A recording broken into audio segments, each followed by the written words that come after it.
यूरोपीय यूनियन यानी ईयू के 27 देशों के 27 कमिश्नर्स और ईयू चीफ 27 से 28 फरवरी को भारत आ रहे हैं। यह पहली बार हो रहा कि इतने बड़े स्तर का यूरोपीय डेलीगेशन भारत की यात्रा कर रहा, लेकिन सवाल यह है कि अचानक ये मीटिंग क्यों हो रही, क्यों यूरोप अपने पुराने सहयोगी अमेरिका की जगह भारत की तरफ देख रहा और भारत को इससे क्या फायदा होगा। इस वीडियो में हम इस ऐतिहासिक बैठक की जियोपॉलिटिक्स को डिकोड करेंगे और समझेंगे भारत एक ग्लोबल डिप्लोमेटिक सुपर पावर बन रहा। बता दे कि यह बैठक ट्रेड और टेक्नोलॉजी काउंसिल के तहत हो रही, जिसे 2023 में स्थापित किया गया था। 2023 में यह मीटिंग वर्चुअली हुई थी, लेकिन इस बार यह फिजिकल मीटिंग भारत में हो रही, जो इसे और महत्वपूर्ण बना देता है। यूरोपीय यूनियन के पास अब तक केवल अमेरिका के साथ इस तरह का TTC था, लेकिन अब भारत को भी वही दर्जा मिलने जा रहा। ईयू इस मीटिंग के जरिए technology, digital trade, clean energy और डिफेंस कॉर्पोरेशन को लेकर भारत के साथ गहरे संबंध बनाना चाहता है। रूस यूक्रेन युद्ध में यूरोप को उम्मीद थी कि अमेरिका उसका पूरा समर्थन करेगा, लेकिन अमेरिका ने कई मामलों में दूरी बना ली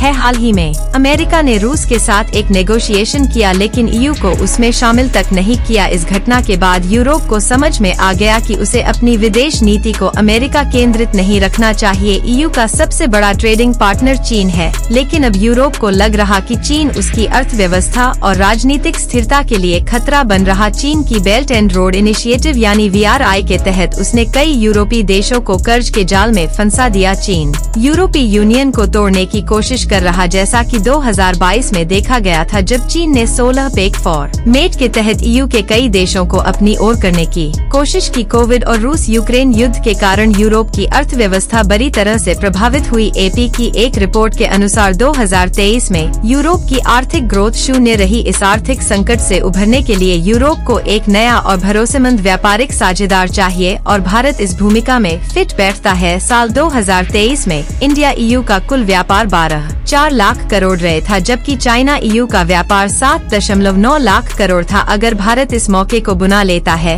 तो वह यूरोप में चीन का स्थान ले सकता है। भारत और ईयू के बीच फ्री ट्रेड एग्रीमेंट यानी FTA की बातचीत तेजी से आगे बढ़ रही है। भारत अपनी semiconductor industry, clean energy, artificial intelligence और साइबर सिक्योरिटी में निवेश बढ़ा रहा। यूरोप इन सभी क्षेत्रों में भारत के साथ सहयोग करना चाहता है। भारत के डिफेंस सेक्टर को भी इसका फायदा होगा, क्योंकि यूरोपीय यूनियन की कई कंपनियां भारत के साथ साझेदारी के लिए इच्छुक हैं। भारत अब सिर्फ एक क्षेत्रीय ताकत नहीं, बल्कि ग्लोबल बैलेंसिंग पावर बन चुका है। अमेरिका, रूस, चीन और यूरोप सभी भारत के साथ अच्छे संबंध बनाना चाहते हैं, और यह दिखाता है कि भारत की कूटनीति कितनी प्रभावशाली हो चुकी है। खैर, भारत और यूरोपीय यूनियन के बीच यह बैठक एक टर्निंग पॉइंट साबित हो सकती है। इससे भारत को एक नए व्यापार अवसर, टेक्नोलॉजी ट्रांसफर और डिफेंस सेक्टर में मजबूती मिलेगी। यूरोप को चीन और अमेरिका की निर्भरता से बाहर निकलने का मौका मिलेगा, और सबसे बड़ी बात, यह भारत को एक ग्लोबल सुपर पावर बनने की दिशा में और आगे बढ़ाएगा। आपका क्या कुछ कहना है? जिस तरह से यह रिपोर्ट सामने